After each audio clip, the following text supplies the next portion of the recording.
저는 오늘 마태복음 25장 14절로 21절 말씀을 본문으로 해서 인생 결산의 날을 준비하라, 이와 같은 제목으로 은혜를 나누겠습니다.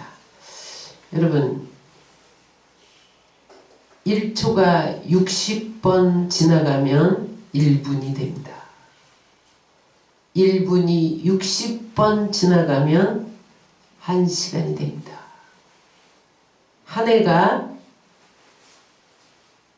70년, 80회, 90회를 지나가면 여러분 우리 인생에 결산할 때가 옵니다.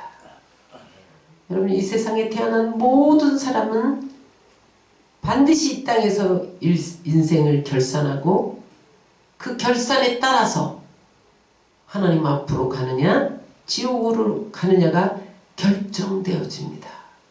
모든 사람은 한 번 왔다가 죽는 것이 정한 이치입니다.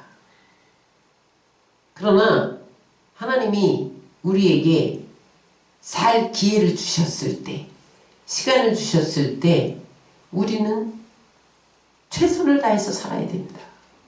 하나님 앞에서 충성하고 헌신하며 살아야 됩니다. 그때에 마지막 날에 우리가 행한 대로 거두게 하시고 우리가 심은 대로 거두게 하시는 것이 인생의 법칙이고 하나님의 원리입니다. 그래서 여러분, 이 마지막 주일, 송년주일에 내가 지난 한 해 동안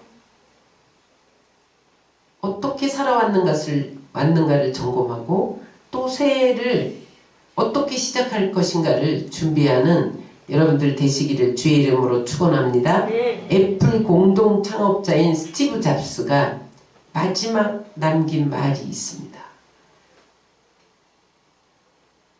제가 천천히 읽겠습니다. 지금 이 순간 병상에 누워 내 모든 생을 돌아보며 내가 그토록 자부했던 그 모든 명성, 곧 닥칠 죽음 앞에 흐릿해지고 의미 없어지는 것을 깨닫는다. 끊임없이 재물을 쫓는 것은 사람을 나같이 뒤틀린 존재로 만들 뿐이다. 신은 우리 각자의 가슴 속에 재물이 가져다주는 환상이 아니라 사랑을 느끼게 하는 감각을 주셨다. 평생 벌어놓은 부를 가져갈 수 없다. 가져갈 수 있는 것은 사랑으로 말미암은 기억들 뿐이다. 이 세상에서 가장 비싼 침대가 어떤 것이냐고? 병상이다. 차를 운전해주고 돈을 벌어줄 사람을 고용할 수는 있다.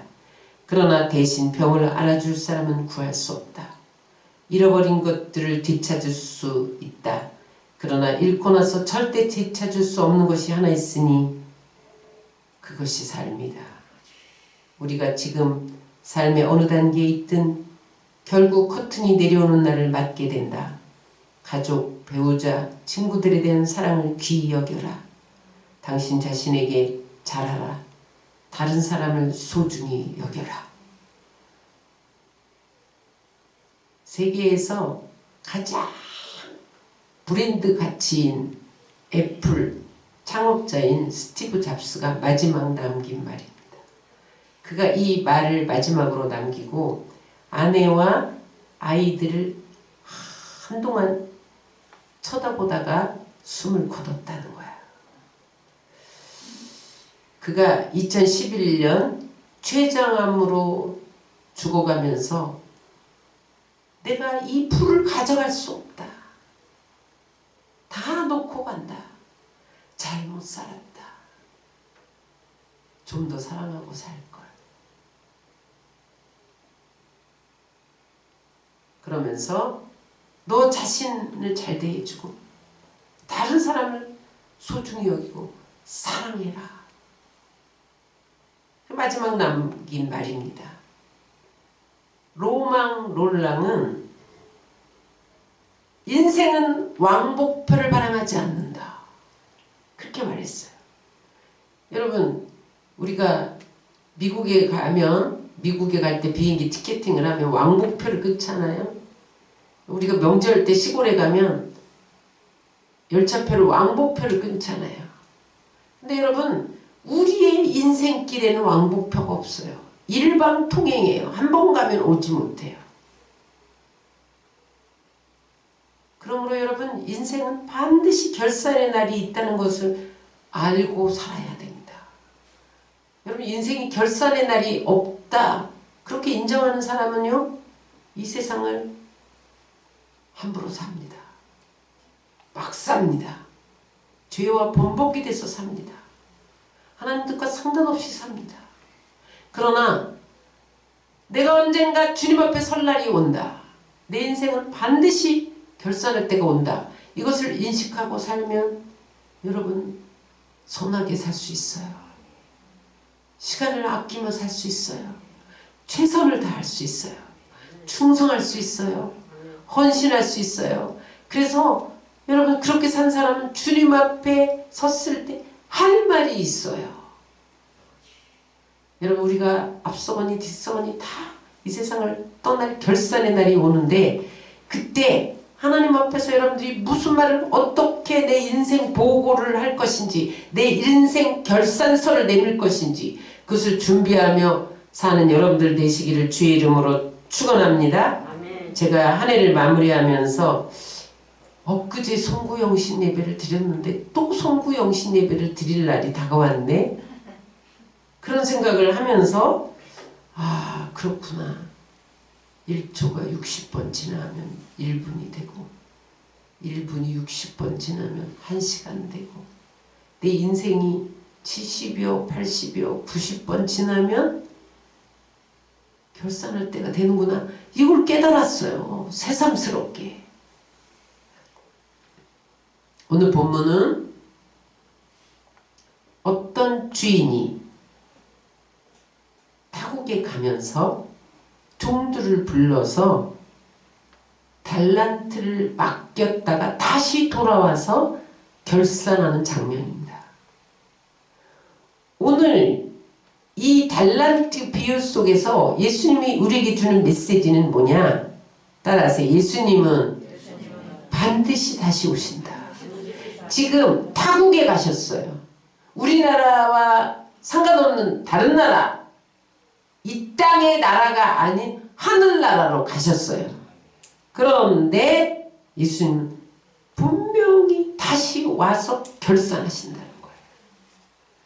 따라서 예수님께서 우리 능력에 따라 맡기신 것을 결산하러 오신다. 그게 재림이에요.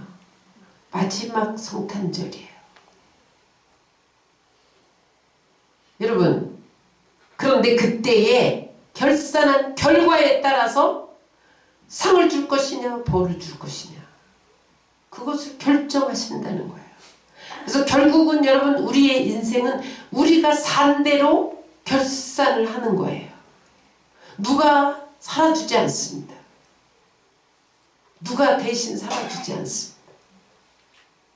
그런데 주님께서 우리 인생의 결산의 원칙이 있어요.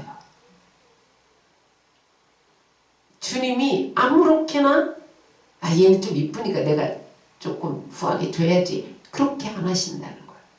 원칙에 따라서 결산하신다는 거예요. 따라하세요. 재능에 따라 결산하신다. 14절 한번 다시 읽겠습니다. 또 어떤 사람이 타국에 갈 때 그 종들을 불러 자기 소유를 맡긴과 같으니, 여기 어떤 사람은 예수님이에요. 타국은 하나님 나라예요. 예수님이 부활 승천해서 하나님 나라로 가셨잖아요. 타국에 가셨어요. 그런데 그때 종들은 우리입니다. 우리 교회와 성도, 소유를 맡겨주셨다는 거예요. 그 소유가 뭐냐면 무슨 땅을 맡겨주셨다는 소리가 아니라 재능을 맡겨주셨다는 거예요. 시간을 맡겨주셨다는 거예요. 기회를 맡겨주셨다는 거예요. 은사를 맡겨주셨다는 거예요. 직분을 맡겨주셨다는 거예요. 그런데 각각 그 사람이 맡을 만한 분량만큼만 맡겨주셨다는 거예요. 25장 15절을 다시 읽겠습니다. 각각 그 재능대로 한 사람에게는 금 5달란트를, 한 사람에게는 2달란트를, 한 사람에게는 1달란트를 주고 떠났더라. 봤더니 똑같이 나눠주지 않았다는 거예요. 어떤 사람에게는 이 사람은 5달란트 맡겨줘도 잘하겠다. 그렇게 하나님이 판단하에 맡겨줬다는 거예요. 이 사람은 5달란트는 안 될 것 같아. 2달란트만 맡겨주면 잘 감당할 것 같다. 그래서 2달란트를. 어떤 사람은 이 사람은 1달란트만 맡겨줘야겠구나. 그것을 판단하신 분은 주님이시라는 거예요. 그래서 여러분, 하나님은 우리에게 버거워서 감당하지 못할 만한 짐을 지어주시지 않는다는 거예요. 우리에게 꼭 감당할 만한 그런 달란트를 맡겨주신다는 거예요. 그런데 그때 금 1달란트 무게가 34kg입니다. 그때 노동자의 하루 품삯이 1데나리온이었어요. 1데나리온이 1달란트가 6,000데나리온이에요. 근데 1데나리온이 노동자 하루 품삯이라고 그랬잖아요. 그런데 그 1달란트가 얼마나 크냐면 노동자 한 사람이 20년 동안 안 쓰고 모아야 만질 수 있는 거액이에요. 그런데 하루에 그 품삯을 최하로 잡아서 6만 원이다. 이렇게 잡으면 6억 정도 된다는 거. 1달란트. 그러니까 여러분 5달란트면은 6, 5, 30억이에요. 2달란트면 6, 2, 12억이에요. 1달란트면 6억이에요. 하나님이 절대 조금 맡겨주고 가지 않으셨다는 거예요. 우리에게. 각 사람에게. 많은 재능과 은사와 건강과 체력과 지식과 기술과 이런 것들을 주고 가셨다는 거예요. 다양한 달란트. 그리고 여러분 교회에서도 다양한 은사를 주셨잖아요. 성경에 나오는 은사만 해도 28가지나 돼. 지혜, 예은사, 지혜, 말씀의 은사, 지식, 말씀의 은사, 병고침 은사, 믿음의 은사, 방언의 은사, 방언 통역의 은사, 영분별의 은사, 그 다음에 또 직분적으로 사도직, 교사, 돕는 자, 여기 구제, 지도력, 궁율, 전도, 목사, 대접하는 자, 가르치는 자, 찬양하는 자, 섬기는 자, 행정, 다양한 은사를 맡겼다.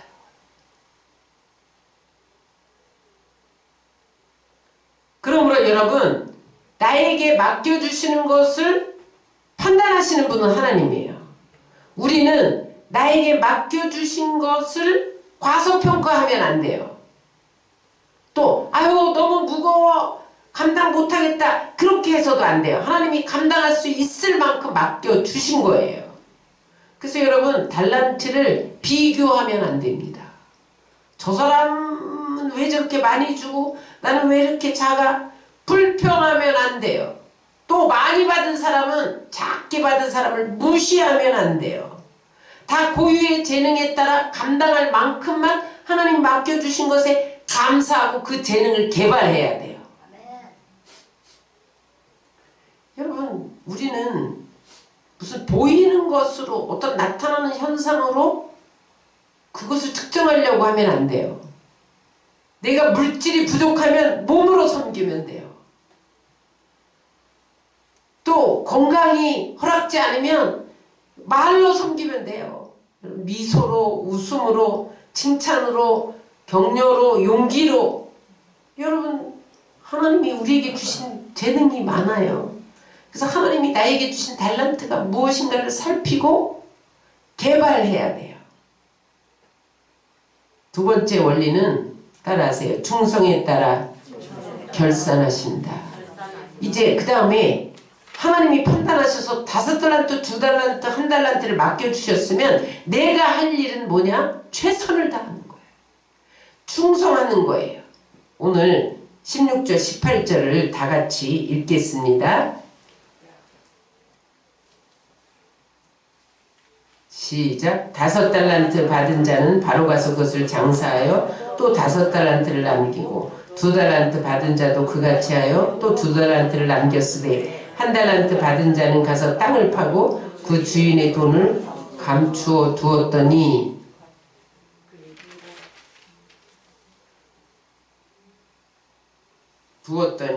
거기까지만 읽겠습니다. 이제 달란트를 맡겨두고 열심히 일해라, 놀고 쉬어라 그러지 않고 열심히 일해라 맡겨주고 떠났다는 거예요. 주인이. 그런데 5달란트 2달란트 받은 종은 열심히 일을 해서 또 5달란트 2달란트를 남겼어요. 근데 한 달란트 받은 종은 이거를 장사했다가 손해볼까봐, 그러면 주인이 돌아와서 혼낼까봐 두려워서 주인을 오해했어요. 그래서 본전만 지키려고 묻어두었다는 거예요.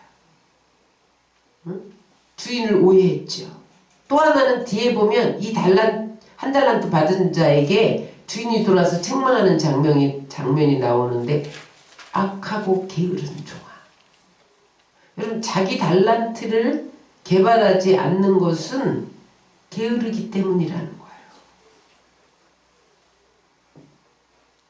그래서 여러분, 주님이 우리에게 달란트 주신 것은 최선을 다해서 충성해야 돼요. 그래서 고린도서 4장 2절에는 맡은 자들에게 구할 것은 충성이니라 그렇게 말씀하고 있어요. 여기 충성은 최선을 다한다는 뜻이 포함되어 있어요. 여러분, 우리는 자꾸 경쟁하려고 해요. 누가 크냐? 누가 서열이 높냐? 순위 경쟁, 크기 경쟁, 그렇게 하려고 그래요. 그러지 마세요. 여러분, 하나님이 나에게 달란트 주신 것만 최선을 다하면 돼요. 하나님은 이윤을 많이 남겼냐 적게 남겼냐 그것 가지고 평가하지 않는다는 거예요. 얼만큼 최선을 다했느냐, 얼만큼 충성했느냐, 요 과정을 보신다는 거예요. 여러분, 성경에 보면 스데반과 바울을 한번 비교해 보세요. 스데반은 많은 일을 하지 못했지만 믿음을 지키다가 순교당했어요. 바울은 많은 일을 했어요. 여러분, 누가 월등한 인생일 것 같아요? 월등한 인생 없어요. 우리가 인간적으로 볼 때는 바울이 많은 일을 했지, 스데반은 그냥 돌에 맞아서 믿음 지키다 죽기만 했으니까 상급이 적을 거다. 그렇지 않습니다. 믿음을 지키고 목숨을 내놓은 그것과 온 세계를 복음으로 뒤집어 놓은 그것과 하나님은 거기서 절대평가를 하신다는 거예요.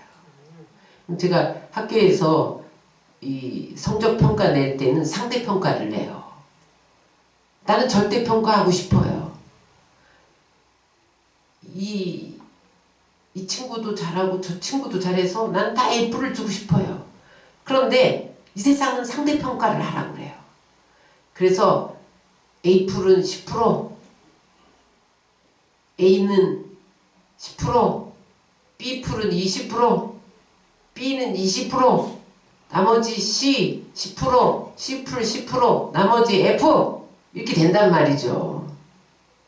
그러니까 어찌할 수 없이 얘는 A 주고 싶은데 B로 줄 수밖에 없어요. 상대평가이기 때문에. 그러나 여러분, 하나님은 상대평가하지 않는다는 거예요. 절대평가한다는 거예요. 요나단과 다윗을 비교해 보세요. 요나단은 자기는 사울의 장남이야. 자기는 왕위를 이어받을 수 있는 왕족이야. 가만히 있으면 왕이 돼요. 그런데 요나단이 다윗을 사랑했어요. 그리고 하나님이 다윗이 장차 왕이 될 것이라는 걸 알려주셨어. 그러니까 그 하나님의 뜻을 거역할 수 없었던 거예요. 그래서 왕위를 양보하고 자기는 전쟁에서 전사하잖아요. 누가 월등한 인생이에요? 우리가 볼 때는 요나단이 조금 모자라는 것 같아. 아유 그냥 가만히 있고 왕위를 차지하는 게 현명하고 지혜로울 것 같잖아요. 그러나 여러분 하나님 앞에서는 절대평가예요. 다윗도 하나님 앞에 합한 자이기 때문에 하나님이 후한 상을 주셨을 거예요. 저는 요나단이 더 받았다고 생각이 돼요. 바울과 바나바도 마찬가지죠. 바울은 1세기를 복음으로 뒤흔들었지만 바울은 안 돼! 바울은 무슨 사도야! 사도권 인정할 수 없어! 예수 믿는 사람 잡아다가 옥에 갇힌 자가 어떻게 해서 예수님 만났다고 사도라고 자칭할 수가 있어? 인정 못해! 그럴 때 바나바가 다리를 쫙 나갔고 그 성품, 그 인품, 지금까지 행한 행동 사람들이 팥으로 메주를 쏜데도 다 듣는 칭찬받는 바나바가 바울의 길을 쫙 열어놓잖아요. 그리고 무대 뒤로 사라집니다. 여러분 하나님 앞에서 바울이 상이 클까요? 바나바가 클까요? 바울이 클 것 같지요? 천국에 가봐야 되지만 하나님의 절대평가입니다. 저는 하나님이 절대평가이기 때문에 두 사람 다 후한 상을 주었으리라 생각이 돼요.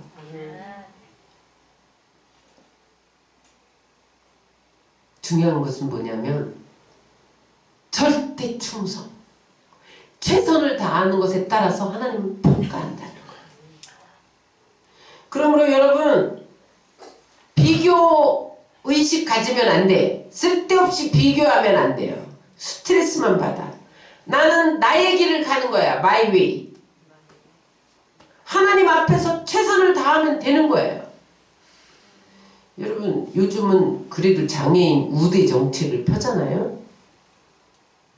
그래도 장애인들이 차별을 당하는 게 현실이에요. 그러다 보니까 장애인들 스스로 자기를 열등하게 여겨요. 그래서 비교의식에 시달려요. 좌절하고 낭망해요. 근데 여러분 헬렌 켈러 보세요. 장애인이 3중고였어. 3중고. 응? 근데 그가 여러분 누구도 정상적인 사람보다 위대한 교육가가 되잖아요. 크로스비를 보세요. 시각장애인인데 얼마나 많은 찬송을 작사했잖아요. 송명희 시인을 봐요. 뇌성마비였어. 그런데 하나님 그를 통해서 얼마나 사람들을 감동을 주고 예수 앞에 돌아오도록 쓰셨어요.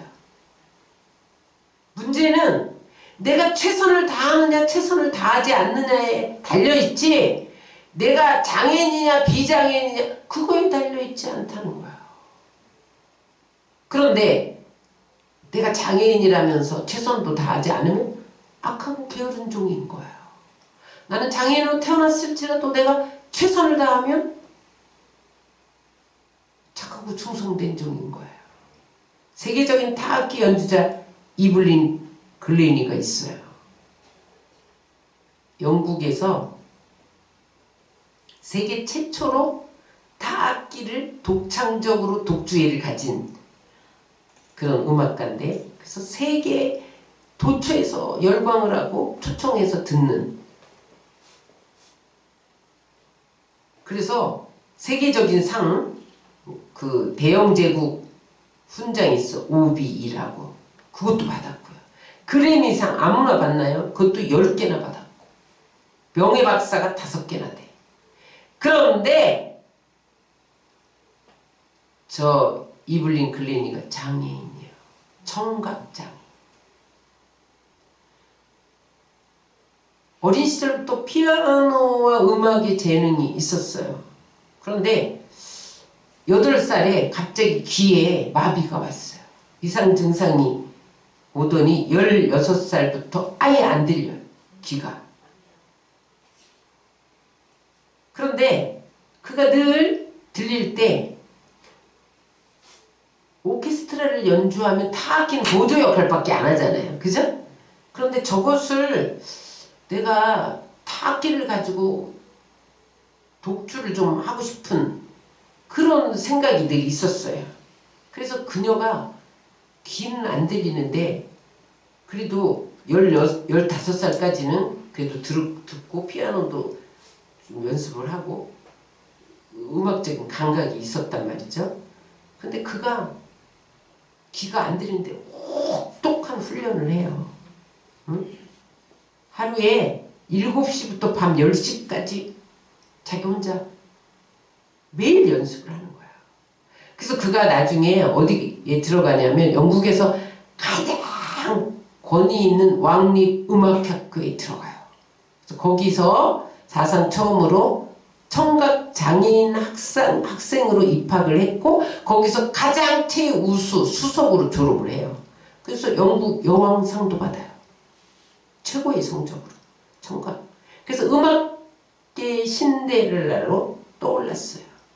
그래서 여러분 로얄 심포니, 게오르그 솔티 이런 이 오케스트라와 협연하는 것은요 세계 최고 연주가들이나 협연해요. 거기에서 여러분 지금 활발하게 활동하고 있고 이 시대의 최고의 음악가로 인정받고 있어요. 여러분 그가 고백한 말을 우리 한번 천천히 읽겠습니다. 시작. 귀 대신 몸으로 소리를 느끼기 위해 악기를 연주할 때면 언제나 맨발이었습니다. 맨발을 바닥에 대고 북을 치면 그 미세한 진동이 발바닥으로 전해와 리듬과 소리의 강약을 가늠해야 했고 공기에 울린 북에 떨리는 모양으로 소리를 이해해야 했습니다. 몸으로 소리를 들어야 돼. 귀가 안 들리니까. 응? 그래갖고 맨발로 그 타악기를 막 칠 때 그 울리는 맨발로 북을 치면 그 진동이 막 발바닥에 느껴지게 해갖고 소리의 광약을 가늠하면서 공기의 울림을 통해서 그 떨리는 모양으로 소리를 이해하면서 연주를 했다는 거예요. 무섭게 연습을 했다는 거예요. 여러분 이렇게 세상 사람들도 재능을 훈련하면 음악계의 신데렐라로 부상할 수 있는데 여러분 우리가 하나님 앞에서 하나님이 주신 달란트를 개발하면 얼마나 더 놀라운 열매를 맺겠어요. 사람들은 개발하려고 하지 않아. 노력하지 않고 열매를 따려고 해. 그건 하나님이 게으르고 악한 종이라고 한다는 거예요. 여러분 하나님은 절대 평가하시는 분이에요. 그래서 나의 달란트가 몇 개인가 그거 세지 말고 최선을 다하시기를 주의 이름으로 축원합니다. 오늘 그래서 하나님께서 이들을 칭찬을 하시는데 더 많이 남겼구나 이렇게 칭찬하지 않고 그 말씀에 순종해서 하나님을 신뢰해서 지속적으로 진실하게 책임감을 가지고 장사한 자들을 칭찬하셨다는 거예요. 여러분 하나님은 우리가 인생 마지막 결산할 때 야, 너 재산이 100억이나 되냐? 그거 갖고 평가하지 않는다. 네가 많이 벌었구나. 네가 높아졌구나. 네 대통령 해먹었냐? 그거 갖고 평가하지 않는다는 거야.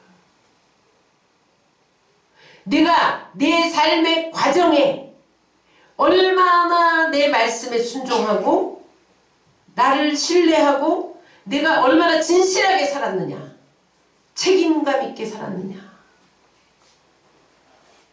책임 전가하며 살았냐, 네가 책임지고 살았느냐, 응? 그것을 보신다는 거야. 어떤 희생을 감수하면서 신용 있게 살았느냐.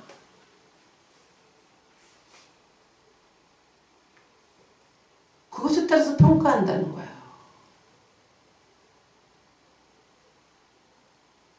여러분, 신용이 가장 고급 브랜드예요. 신용이 뭡니까? 브랜드 가치를 가지고 있는 사람이에요. 앞서 제가 말씀드렸지만 애플이 제일 브랜드 가치를 가진 세계적인 기업이죠. 가치로 매기면 120조 원이라는데 애플 자산이 120조 원. 그래서 스티브 잡스가 다 놓고 가면서 다 못 갖고 간다. 120조 벌려고 하지만 사랑해. 이웃 좀 도와줘. 너 자신에게 너 자신을 사랑해라. 자기가 120조를 벌기 위해서 돈을 향해 갔더니 남은 게 아무것도 없더라는 거예요. 여러분, 우리에게 하나님이 요구하는 것은 따라하세요. 작은 일에 충성하면 큰 것을 맡기리니. 요셉을 보세요. 노예로 팔려갔는데 보디발 집에서 작은 일에 충성을 다니까 가정 총무 높여주잖아요. 억울하게 감옥으로 갔지만 감옥에서 최선을 다하니까 감옥 전체를 맡겨주잖아요. 감옥에서 최선을 다하니까 거기서 하나님이 도울자를 술장관을 보내가지고 국무총리로 높이잖아요. 다윗이 어떻게 해서 왕이 됐어요? 목동으로서 사자가 양을 잡아가면 쫓아가서 입을 찢어갖고 사자를 꺼내와 목숨 거는 거죠. 사자가 으르렁 한번 다윗을 물어보면 다윗은 죽는 거예요. 그러나 내 목숨을 아끼지 않고 양의 생명을 지켜 입을 찢어갖고 빼와 사자를 때려 눕혀. 그러니까 하나님이 그 충성을 보시고 골리앗을 때려 눕히게 하시잖아요. 골리앗을 때려 눕히니까 백성들이 다윗은 만만히요 왕으로 추대하잖아요. 여러분, 작은 일에 충성한 자를 하나님이 높이시는 거예요. 응?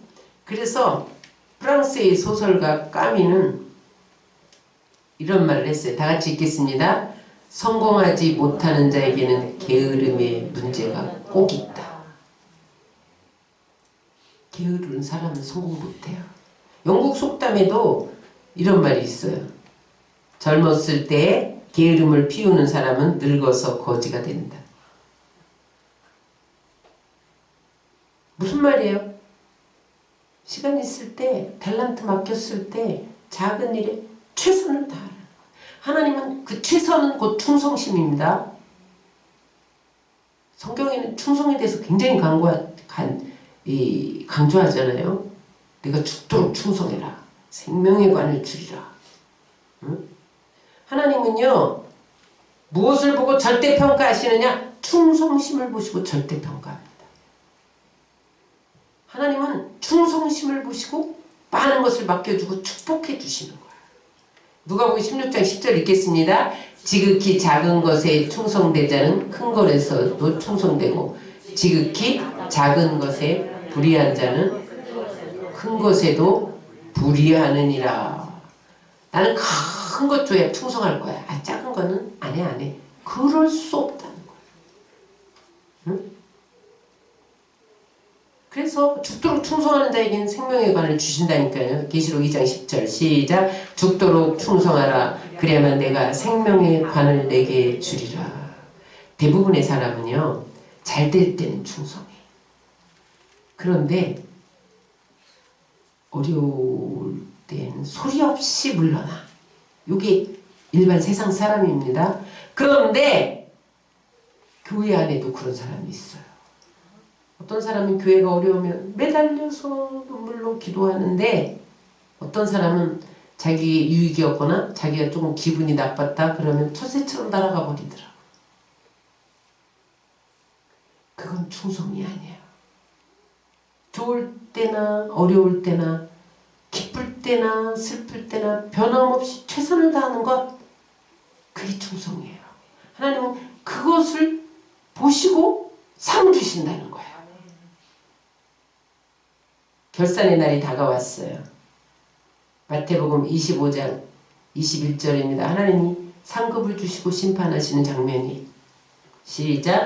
그 주인이 이르되 잘하였도다 착하고 충성된 종아 내가 적은 일에 충성하였으니 내가 많은 것을 내게 맡기리니 네 주인의 즐거움이 참여할지어다 하고 여기 즐거움이 헬라어로 카라예요. 카라가 뭐냐면 축복의 자리, 잔치의 자리에 참여하리라. 여러분 종에게 맡겨줬어요. 달란트를. 당시 관습에는 종이 주인과 같은 상에서 먹을 수가 없어요. 그런데 만약에 같은 상에서 먹으면 종과 주인이 동급이 되는 거야. 다윗이 요나단의 아들 무비보셋을 자기 상에서 같이 먹게 했잖아요. 그건 뭐예요? 무비보셋은 나와 동급이야. 이렇게 인정해줬다는 거예요. 그러니까 오늘 우리가 충성해서 하나님 맡겨주신 달란트를 개발하면 하나님이 하나님과 동급으로 올려주신다는 거예요. 그래서 하나님이 가신 주님이 가신 천국에 우리도 가잖아요. 하나님 보호자가 있는 그곳에 우리도 가잖아요. 예수님만 가는 게 아니라 동급으로 올려주신다는 거예요. 여기 유진 피터슨이 요즘에 메시지 성경 번역했는데 여러분 정말 좋더라고요. 메시지 성경 여러분들 꼭 사서 읽어보세요. 아주 그냥 해석이 필요 없어. 해석이 잘 돼요. 거기 보니까 이렇게 번역해놨어요. 25장 21절 23절 다 같이 읽겠습니다. 수고했다. 일을 잘했구나. 지금부터 내 동업자가 되어라. 보세요. 동등한 위치. 하나님과 동등한 위치로 높였다는 거야. 넌 내 동업자. 그래서 여러분 우리가 천국에 가서 주님과 함께 영원히 왕노릇하는 거야. 똑같이. 왜? 이 땅에서 수고했기 때문에. 하나님 맡겨주신 달란트. 직분, 시간, 재능, 돈, 건강. 여러분 모든 은사 그런 것들을 주님을 위해서 최선을 다해서 충성하면 하나님의 동등한 위치로 높여준다는 거예요. 따라하세요. 하나님은 능력이 많고 적음이 아니라 얼마나 충성했느냐, 얼마나 헌신했느냐, 얼마나 최선을 다했느냐에 따라 평가하신다. 근데 여러분 여기 한 달란트 받은 종을 보세요.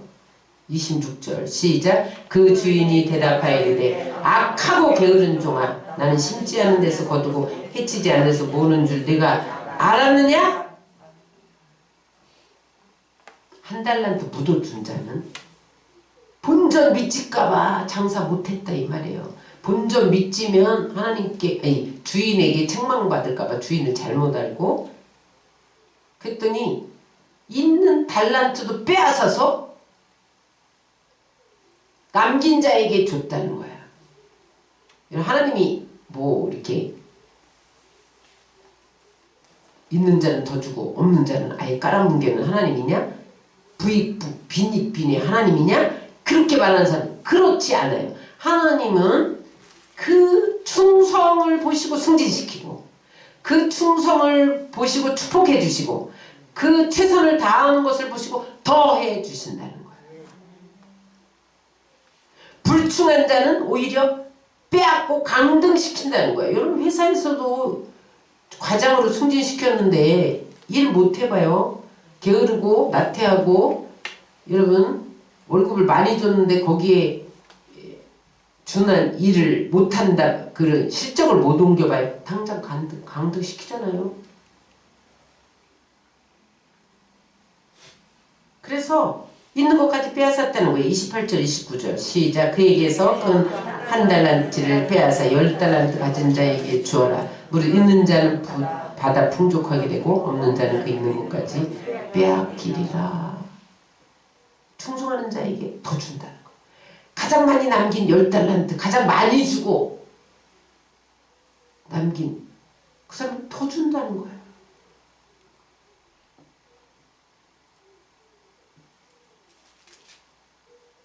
따라서 심은 대로 갚으시는 하나님, 행한 대로 갚으시는 하나님, 이것이 영적 원리입니다.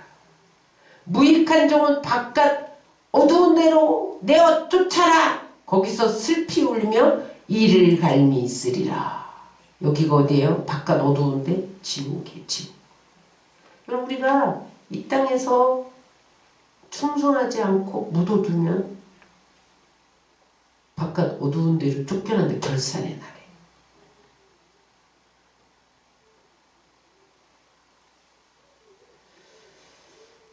여러분, 세상은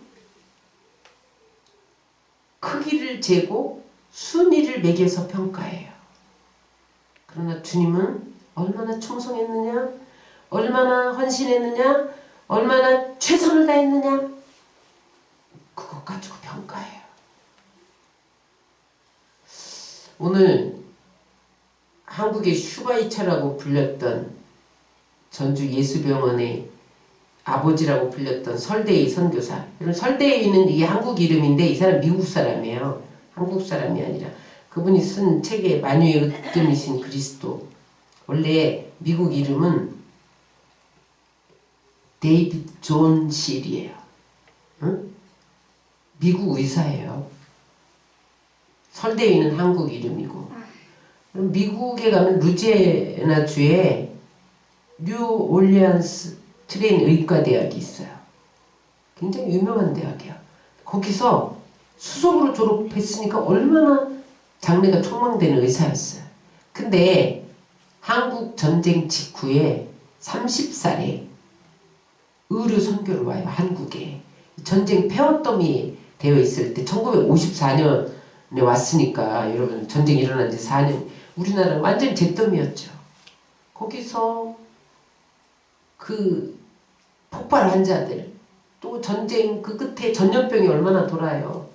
응? 그 환자들 돌봐주면서 몸소 환자들 피고름 빨아내고 입으로. 응? 너무너무 과로해갖고 본인이 폐결핵이 걸릴 정도로. 그때는 50년대는 폐결핵이 그렇게 많았어요. 다 죽어가서 폐결핵으로 오늘날의 폐렴으로 죽는 것 같아요. 요즘에는 폐렴도 다 고치잖아요.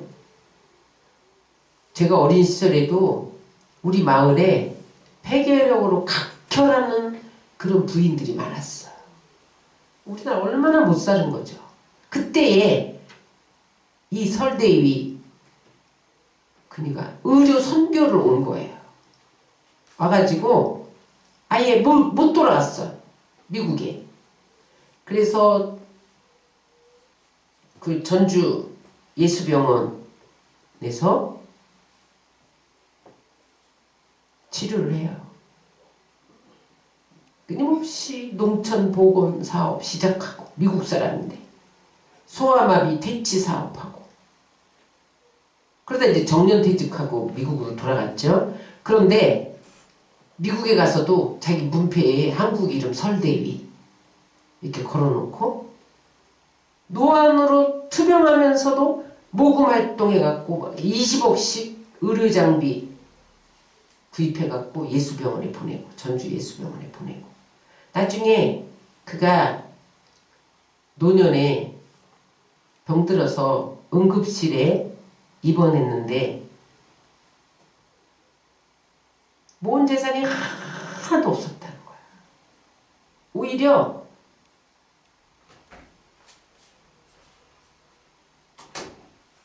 그 노년에도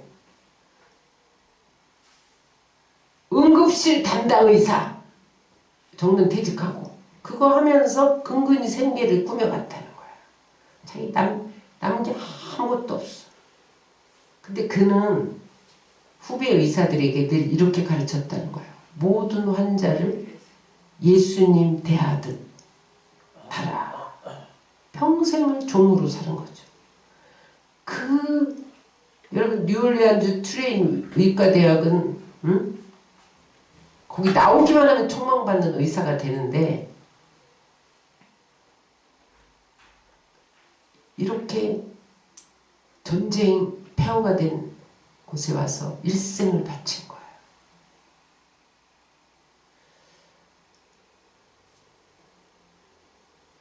뭐 우리나라에서 국민훈장, 목련장도 주고 그랬지만 하나님의 줄상이 더 큰 것을 믿으시기 바랍니다.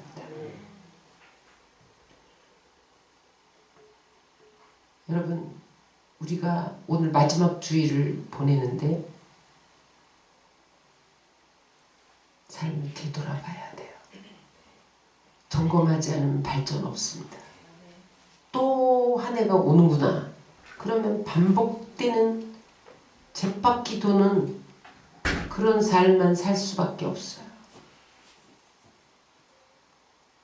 오늘 하나님이 나에게 주신 달란트가 무엇인지, 많이 받고 적게 받은 건 문제가 안 돼요. 많아도 묻어두면 게으르고 악한 종이에요. 그럼 1달란트, 2달란트 받았어도 최선을 다하고 충성하고 헌신하면 하나님이 그 충성과 헌신을 보고 축복해 주시고 더 맡겨주시고 상 주시는 것을 믿으시기 바랍니다. 그래서 여러분, 우리는 주님께서 맡겨주신 사명에 충성하고 헌신하다가 주님 앞에 서져서 Well done, 잘하였도다, 착하고 충성된 종아, 주인의 즐거움에 참여하는 여러분들 다 되시기를 주의 이름으로 축원합니다.